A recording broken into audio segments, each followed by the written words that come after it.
Hello everyone, welcome to the Excel 2016 training. In this video, we will have a quick introduction to the data validation. Please download the data validation sample workbook that's available for you so that you can follow along with this training. So when it comes to data validation, we have various types that are available. You can validate if a data is a number or if it is text of certain length, etc. Date, time. So we will be looking at all these one by one. And the data validation is available under the data tab, and then here you have data validation.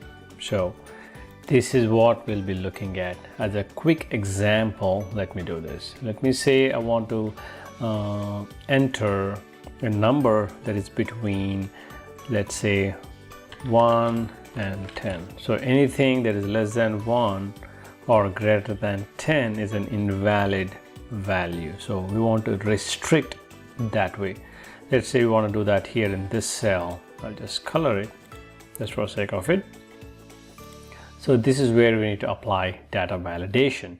So we go to data validation, and we will pick whole number between 1 and 10. That's it. Once you apply the data validation, the rule kicks in. Now let's say we try to enter A, you get an error.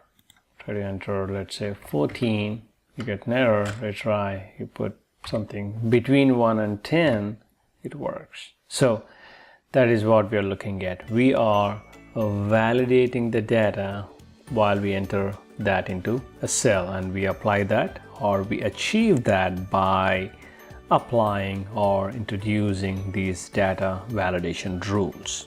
Well, that's quick introduction. Now let's dive deep into each one of these, and also at the end we will look at this timesheet, worksheet, and also the one that's next to it with validation. This is without validation. We'll work on that. We'll gain all the knowledge that is needed, and then we'll apply that to this particular spreadsheet. Well, that's it in this video. I'll see you in the next.